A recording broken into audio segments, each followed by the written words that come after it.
여러분, 지금 우주에서, 그러니까 지구를 내려다보는 위성 데이터 시장에서 정말 흥미로운 대결을 펼쳐지고 있습니다. 한쪽은 시장의 절대 강자, 다른 한쪽은 아주 무서운 신의인데요. 오늘 이 시간에는 세틀로직과 플래닛 랩스, 이 두 기업을 아주 샅샅이 비교 분석해 보겠습니다. 아니, 이 두 회사가 왜 이렇게 치열하게 싸우는 걸까요? 바로 이 시장의 엄청난 성장성 때문입니다. 지구 관측 시장은요, 연평균 10%씩 꾸준히 성장해서 2030년에는 무려 100억 달러, 우리 돈으로 13조 원을 넘어설 거라고 합니다. 말 그대로 어마어마한 기회의 땅이 펼쳐지고 있는 거죠. 자, 이 거대한 시장을 두고 싸우는 두 주인공이 바로 오늘 살펴볼 플래닛 랩스와 세틀로직입니다. 플래닛 랩스는 이미 시장을 꽉 잡고 있는 골리앗 같은 존재고요. 세틀로직은 파괴적인 기술로 도전하는 다윗에 비유할 수 있겠네요. 과연 각자가 가진 무기는 뭔지 지금부터 한번 자세히 들여다보겠습니다.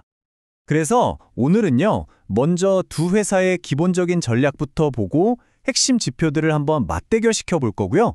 그리고 기회와 위험 요인은 뭔지, 마지막으로 그래서 우리 투자자들은 어떻게 봐야 할지 최종 정리까지 해보겠습니다.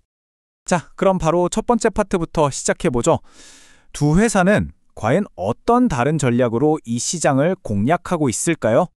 이 표를 보시면 두 회사의 전략 차이가 정말 극명하게 드러나는데요. 이게 아주 흥미롭습니다. 플래닛 랩스는 200개가 넘는 위성을 띄워서 말 그대로 규모의 경제로 밀어붙입니다. 지구 전체를 매일매일 스캔해서 방대한 데이터를 쌓는 게 핵심이죠. 반면에 세틀로직의 가장 강력한 무기는 비용 효율성입니다. 위성 하나 만드는 비용을 경쟁사의 10분의 1 수준으로 확 낮췄다고 주장하거든요. 완전히 정말 180도 다른 접근법이죠. 좋습니다. 전략이 다르다는 건 알겠는데 그럼 이게 실제 성과, 그러니까 숫자로 어떻게 나타나고 있을까요? 자, 지금부터가 중요합니다. 여기서부터 두 회사의 격차가 확연히 보이기 시작하거든요. 재무지표를 딱 보면 와, 플래닛 랩스의 우위가 그냥 압도적입니다.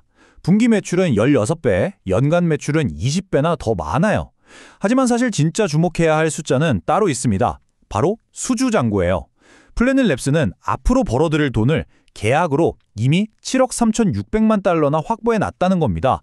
이건 뭐 재무적인 안정성이 차원이 다르다는 걸 보여주죠. 그리고 방금 말씀드린 그 안정성을 그냥 못 박아버리는 숫자가 바로 이겁니다. 516%. 이게 뭐냐면요, 자녀 수행 의무. 쉽게 말해서 확정된 미래 매출인데요. 이게 작년보다 무려 516%나 늘었다는 겁니다. 와, 이거보다 더 확실한 성장 신호가 있을까요? 시장이 플래닛 랩스의 미래를 얼마나 긍정적으로 보고 있는지 그냥 딱 보여주는 숫자죠. 이 그래프를 보시면 그 규모의 차이가 한눈에 팍 들어오실 겁니다. 왼쪽이 세틀로직, 오른쪽이 플래닛 랩스인데 뭐 비교가 좀 그렇죠? 세틀로직이 1230만 달러 벌 때 플래닛 랩스는 2억 5천만 달러 가까이 벌어들였어요. 이건 그냥 사업의 체급 자체가 다르다고 봐야 합니다. 주식시장의 반응은 뭐 말할 것도 없습니다. 훨씬 더 냉정하죠.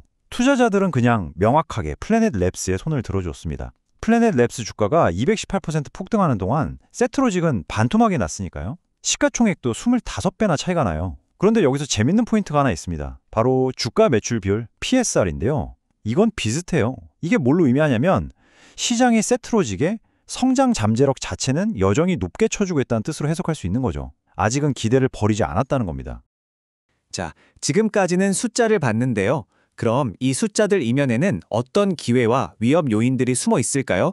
이제 각 회사의 전략적인 환경을 한번 깊게 들여다보겠습니다.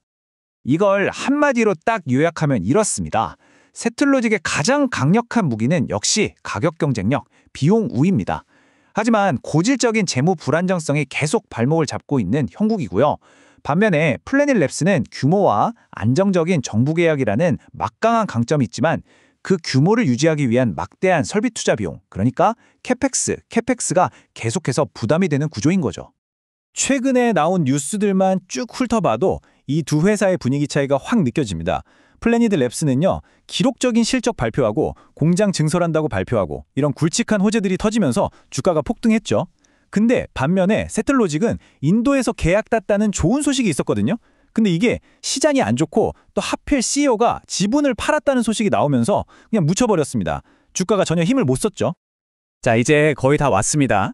그럼 이 모든 정보를 쫙 종합해서 우리 투자자 관점에서 최종적으로 어떻게 봐야 할지 결론을 내려보겠습니다. 결국 가장 중요한 질문은 이거겠죠. 그래서 둘 중에 뭘 사야 하나요? 내 포트폴리오에는 어떤 주식이 더 나은 선택일까요? 근데 이 질문에 대한 답은요, 여러분, 각자의 투자 성향, 그러니까 위험을 얼마나 감수할 수 있느냐에 따라 달라질 겁니다. 정리해드릴게요. 플래닛 랩스는 안정적인 리더입니다. 시장 지위도 압도적이고 아까 보셨던 7억 달러가 넘는 수주 잔고가 엄청난 안정성을 제공하죠. 사업도 주가도 지금 분위기가 아주 좋습니다. 그러니까 이 섹터의 성장에 투자하고는 싶은데 좀 더 보수적으로 접근하고 싶다 하시는 분들께 맞는 선택이죠. 반면에 세틀러직은 그야말로 고위험 고수익의 도전자입니다. 저비용 모델이 만약에 시장을 뒤집는 데 성공한다면 정말 엄청난 대박이 날 수도 있는 거죠. 하지만 그만큼 재무적인 리스크도 크고 아직 수익성을 증명하지 못했다는 점, 이건 분명히 알고 가셔야 합니다. 한마디로 투기적인 성격이 강한 투자처라고 볼 수 있죠. 어느 한 분석 보고서에 나온 이 문장이 지금의 상황을 정말 완벽하게 요약해주는 것 같습니다.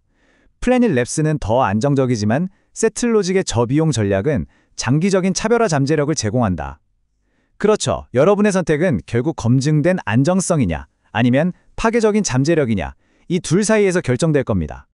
자, 그래서 마지막 질문은 이것입니다. 지구 관측 시장의 미래는 이대로 시장 지배자의 독주로 굳어질까요? 아니면 저비용을 무기로 한 혁신가가 짜릿한 역전 드라마를 써내려갈까요?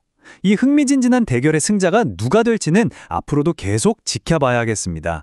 물론 모든 투자 결정의 최종 책임은 본인에게 있다는 점, 그리고 최신 공시 자료를 꼭 직접 확인하신 후에 신중하게 내리셔야 한다는 점 잊지 마시고요. 오늘 분석이 도움이 되셨다면 구독 부탁드립니다.